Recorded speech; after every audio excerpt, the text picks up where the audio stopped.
Buscar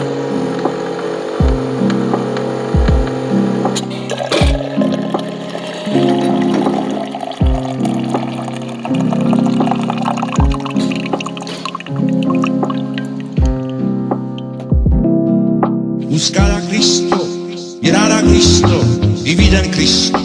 Este es mi mensaje.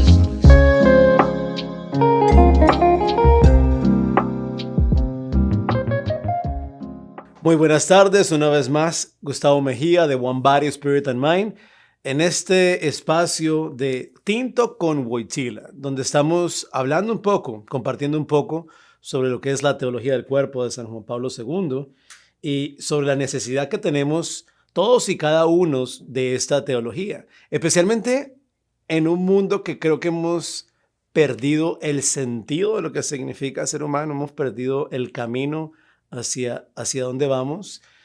Nos hemos metido en una historia que nos está llevando como a un abismo y no nos estamos dando cuenta. El otro día estaba viendo unos memes y un amigo me mostraba un meme donde hay un filtro que las personas se van cayendo mientras va pasando el meme. Y de repente esa persona incluye a su abuela y la abuela se pierde en el meme y se cae realmente. Y digo yo, eso es lo que realmente está pasando con la humanidad. O sea, hemos visto una película y nos hemos identificado con una realidad en la cual nos hemos creído que somos parte de ella, pero realmente estamos deformando lo que significa ser humano. Estamos cayendo todos de alguna forma en esta mentira. Y Juan Pablo II, como decíamos la semana pasada, nos va a regalar una antropología, una forma de entender a la persona humana de manera más adecuada, de manera correcta. Y decíamos la semana pasada que en esta antropología Juan Pablo II nos dice que si realmente queremos recordar lo que significa ser humano, tenemos que ir al principio. Para ir a ese principio, Juan Pablo II, que estuvo en el Concilio Vaticano II, él va a ir a una constitución pastoral que se llama Gaudium Spes. Y él va a ir al numeral 22 de esa constitución, donde la iglesia nos dice que Jesucristo le revela al ser humano lo que realmente significa ser humano. Entonces, si realmente queremos recordar lo que significa ser persona, tenemos que mirar a la persona de Cristo. Juan Pablo II, cuando decide ir a ese principio, no decide ir a ese principio por capricho. Él decide ir a ese principio porque en el Evangelio de San Mateo, en el capítulo 19, vamos a ver que los fariseos llegan y le presentan una cuestión humana del momento y le preguntan, Señor, ¿nos podemos divorciar de nuestras mujeres? No sé si ustedes sabían, pero en aquella época los hombres podrían divorciarse de sus mujeres solamente si se presentaban ante el sacerdote y pedían un acta de divorcio porque su esposa no cocinaba bien. Y eso suena como que, wow, qué injusto. No, es más injusto todavía, porque una vez que se daba esa acta de divorcio, la mujer quedaba sin la voz de un hombre. Y en aquella época, una mujer sin la voz de un hombre era como un homeless. O sea, no tenía derecho a tener una representación. Y esta es la problemática que le traen los fariseos a Jesús cuando le dicen, ¿podemos divorciarnos de nuestras mujeres? Antes de continuar, detengámonos un momentico ahí. Porque vamos a ver la actitud de Jesús. ¿Qué es lo primero que hace Jesús? Jesús les encuentra donde están. Mira esa cultura de encuentro que tanto nos está promoviendo la iglesia hoy, donde tenemos que escuchar el llamado y ir al encuentro de las personas hoy, ¿verdad? Vemos que Jesús sale al encuentro de estas personas, va y les encuentra ahí. Ahora, miren lo que dice Jesús a lo que le proponen los fariseos. Ellos dicen, podemos divorciarnos de nuestras mujeres porque Moisés nos dio permiso. Oiga, para cualquier persona que conozca las Sagradas Escrituras, sabe que para el pueblo judío, Moisés simbolizaba la ley. Era una figura importantísima. Y ellos vienen y le dicen eso a Jesús. O sea, ellos nos dicen, Señor, nos podemos divorciar porque la ley nos protege. Que muchas veces pensamos de que porque algo es ley, es bueno. Y no, o sea, ¿cuántas veces hay leyes que van en contra de la dignidad de la persona humana, como lo puede ser el aborto, como puede ser el cambio que le queremos hacer al matrimonio. O sea, hay leyes que no favorecen la dignidad de la persona humana. Y Jesucristo les encuentra donde están y lo primero que él hace es tocar la herida. Mira qué importante es eso. Jesucristo quiere tocar su herida. Jesús les dice, sí, Moisés les permitió divorciarse de sus mujeres por la dureza de su corazón. Él toca la herida. ¿Verdad? Eso me acuerda mucho de esa pintura famosa en la cual Santo Tomás dice hasta no ver, no creer. Y viene Jesús y se le aparece con sus llagas y toma la mano de Santo Tomás y lo invita a tocar su herida. Qué importante es que nosotros en este recordar de lo que significa ser humano, lo recordemos también en un proceso de sanación. Vamos a sanar nuestras heridas, vamos a ver dónde hemos sido heridos.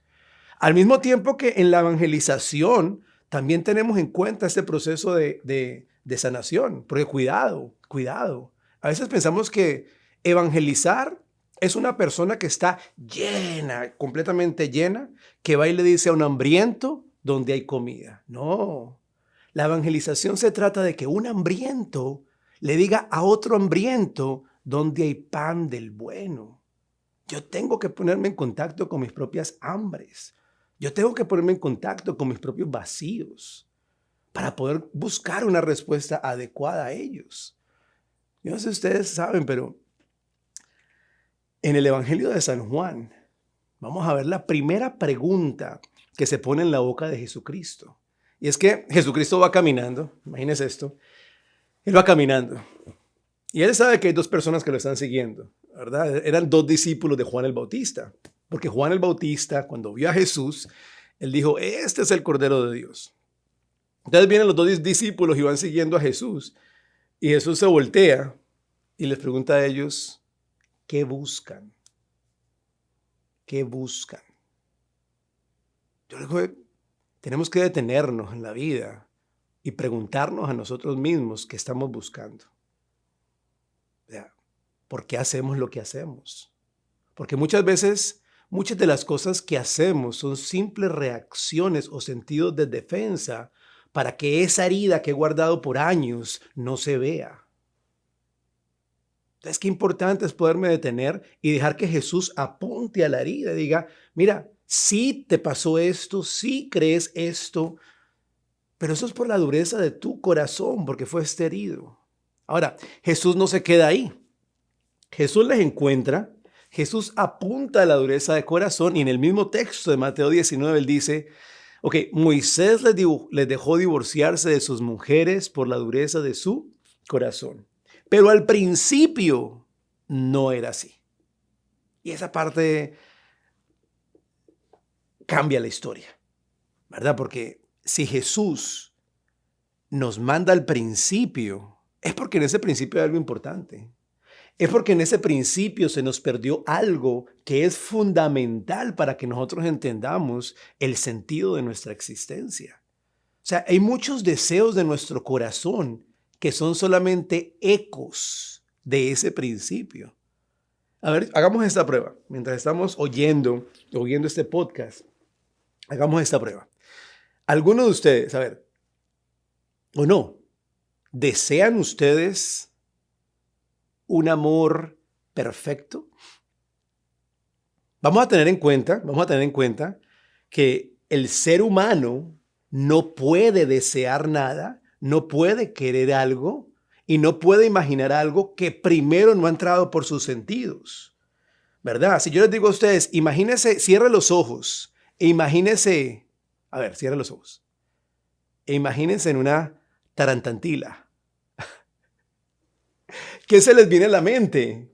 Pues nada, porque su mente no tiene información sobre una tarantantila. O sea, nuestra mente no puede querer, no puede desear algo que no ha experimentado por medio de los sentidos. ¿Cómo puede ser que tú desees un amor perfecto si nunca lo has experimentado?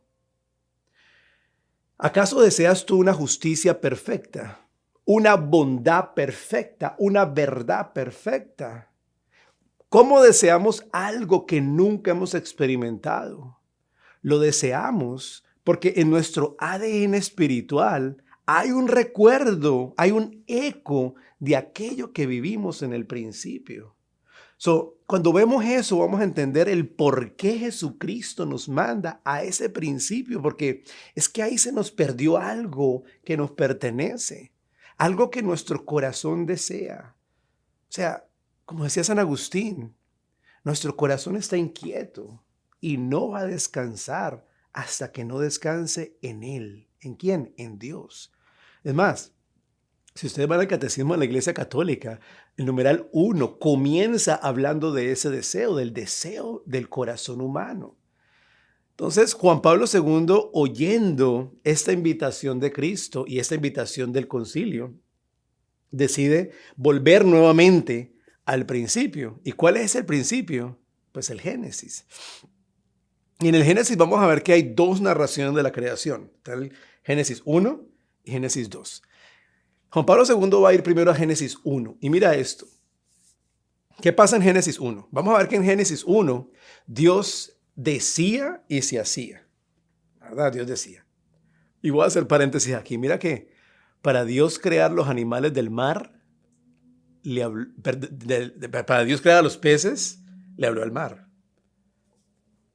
¿Pueden los peces vivir sin el agua? No. Para Dios crear las plantas, le habló a la tierra. ¿Pueden las plantas vivir sin la tierra? No. Para Dios crear al ser humano, se habló a sí mismo.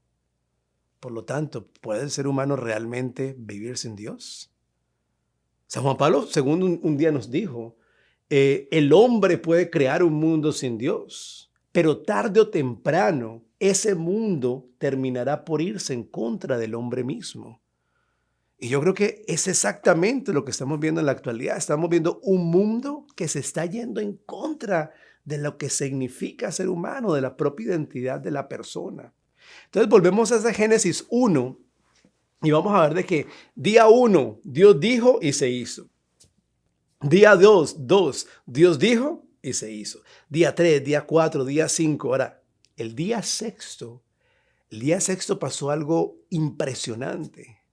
El día sexto Dios se detiene, entra en sí mismo, hace una introspección, entra en sí mismo y dice, hagamos. ¿Hagamos quiénes? Porque muchas veces como que, ok, hagamos, pero ¿hagamos quién? Dios con los angelitos y los arcángeles. No, cuando Dios dice hagamos, Él se está hablando a sí mismo. O sea, Él se está revelando como comunidad de amor. ¿Hagamos quién? Hagamos el Padre que ama al Hijo, ¿verdad? El Hijo que ama al Padre y un amor tan real, que es persona, es el Espíritu Santo. Y dice Dios, a esta imagen y semejanza de comunidad de amor, a esta imagen y semejanza, hagamos al ser humano. Es como que ese amor de Dios no se quiere quedar en sí mismo, se quiere entregar, se quiere donar.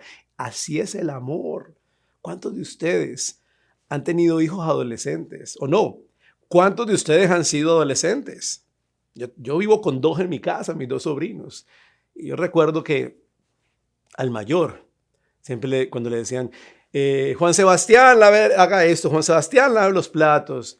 Le decía, ay, ¿por qué yo? ¿Y por qué no mi hermano? Oh, ya yo lo hice, no me toca a mí. Oiga, la primera vez que Juan Sebastián consiguió novia, esto tenía una felicidad que le soltaba por los ojos. Y se le decía, Juan Sebastián, lava los platos. Y él, claro que sí, tío. ¿Cuál otro? A ver, el de la abuela. ¿Qué hago? Barro, trapeo.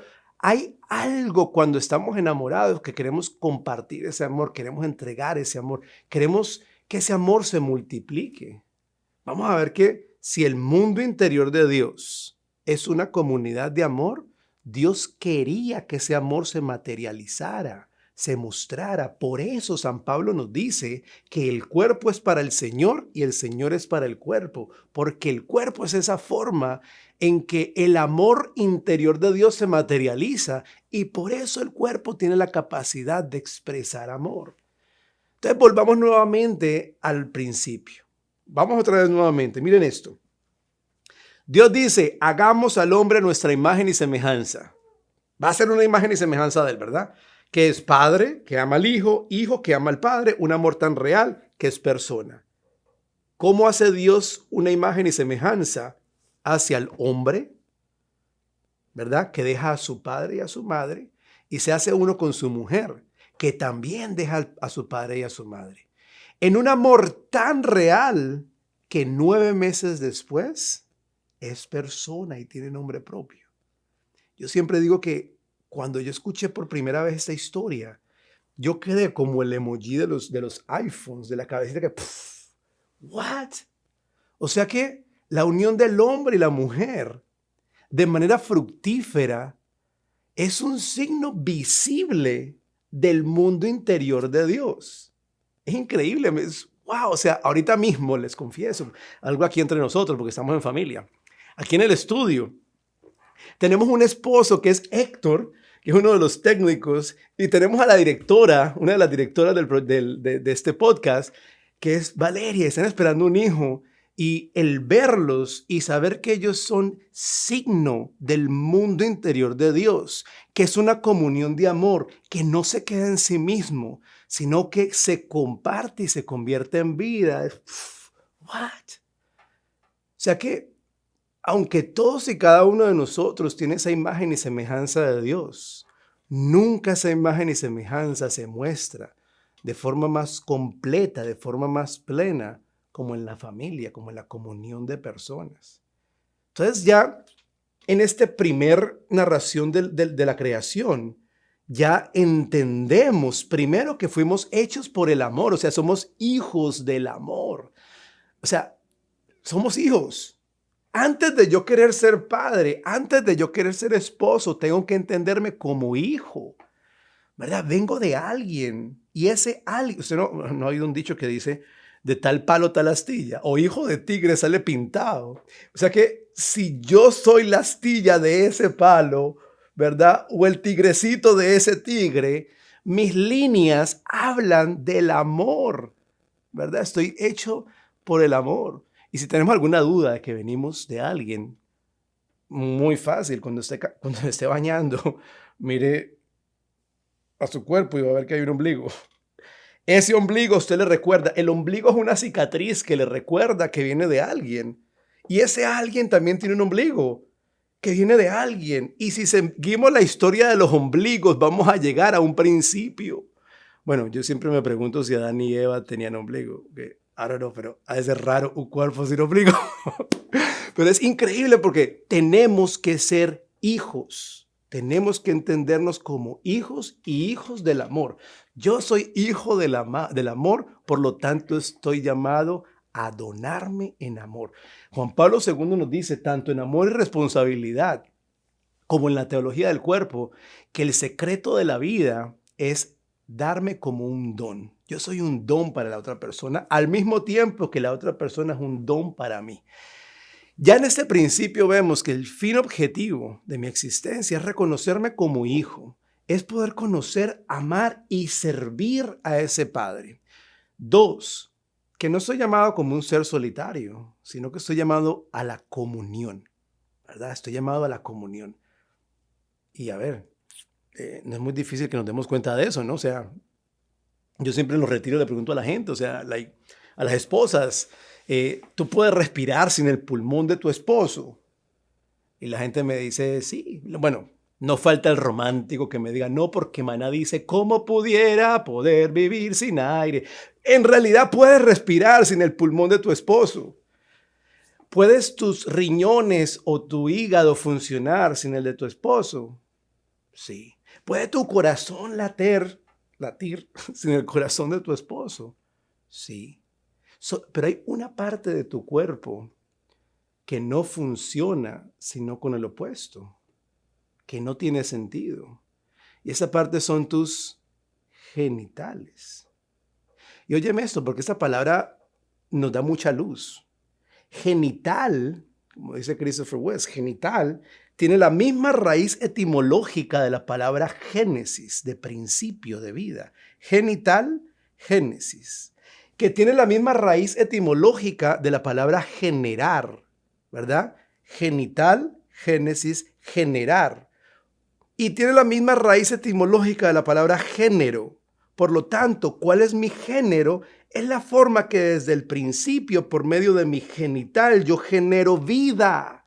¿De cuántas formas podemos generar vida? 2, como hombre o como mujer. O sea, no era tan complicado. O sea, ahorita tenemos 77 letras del abecedario si queremos aumentar, poner signos. Pero en el principio no era así, ¿verdad? Ahora queremos ponerle 1000 colores más al arco iris, pero en el principio no era así. Y me detengo un momentico porque quiero dejar algo claro en este podcast, y es que la teología del cuerpo no es un arma de división en la cual nos ponemos nosotros contra ellos. Porque la teología del cuerpo tiene que ser un camino, un puente de unión, donde yo entienda que yo y ellos somos uno y que estamos llamados a la salvación. Por lo tanto, este mensaje, la idea es poder despertar esa verdad que está en el corazón de cualquier persona, aún aquellos que han perdido completamente su identidad por una herida, por una confusión. O sea, que la teología del cuerpo se convierta en la respuesta adecuada a una generación que ha quedado perdida sin identidad, ¿verdad? Entonces ya vimos que en ese principio nos reconocemos hijos, que fuimos llamados para comunión, o sea, esposos, ¿ve? El sentido filial del cuerpo, soy hijo. El sentido esposal del cuerpo, soy esposo. Y por último, reconocemos el sentido procreativo del cuerpo. Ese amor es un amor que da vida. Ese amor se multiplica. Entonces, esa unión del hombre y la mujer de por sí, para convertirse en signo, es una unión fructífera. Si ya entendemos eso y si ya ese piso nos queda claro, ya más o menos podemos entonces sumergirnos al interior del ser humano sin miedo a perdernos. Ya tenemos la verdad objetiva clara, ya sabemos lo que es. Ahora, en los siguientes capítulos, lo que vamos a hacer es tomar esta verdad objetiva y llevarla al interior de la persona humana, a ese tranvía llamado deseo, porque somos deseo. La NASA tuvo un proyecto en el cual quisieron mandar el Bogaín 1 y el Bogaín 2 al espacio abierto. Y en esta nave quisieron poner cosas que representaran en sí al planeta Tierra, por si acaso había vida en otro planeta, tuvieran alguna idea de lo que era la Tierra. Y quisieron poner cosas representativas sobre el ser humano y pusieron el llanto de un bebé, pero querían poner algo que mostrara la esencia de la persona. Y para eso decidieron poner un CD de oro que se iba tocando constantemente, con una sonata de Beethoven que del alemán, cuando se traduce en una parte de su canción, dice deseo. O sea que la NASA manda a espacio abierto en el Bogaín 1 una canción que represente a la persona humana, y esa canción se llama deseo. O sea que cada uno de nosotros tenemos un mundo interior y tenemos un deseo. Somos deseo. Y ese deseo puede ser como una brújula que nos lleve para poder llegar al camino correcto. Así que en los siguientes capítulos vamos a meternos dentro del ser humano y vamos a estudiar ese deseo. Vamos a estudiar la emoción, vamos a estudiar ese eros. Vamos a traer personas que se sienten con nosotros aquí y nos compartan cómo han sido sus búsquedas, cómo ha sido su caminar. Vamos a escuchar sus preguntas y vamos a empezar este diálogo y entonces poder ser todos parte de este Tinto con Wojtyla. Y vamos a dar que sea directamente Wojtyla el que nos vaya respondiendo cada una de estas preguntas. Que el Señor los bendiga. Recuerden de ir a la página de One Body, Spirit and Mind y mandar sus preguntas y así poder hacer de este espacio un espacio de comunión. Muchas bendiciones. Buscar a Cristo, mirar a Cristo y vida en Cristo. Este es mi mensaje.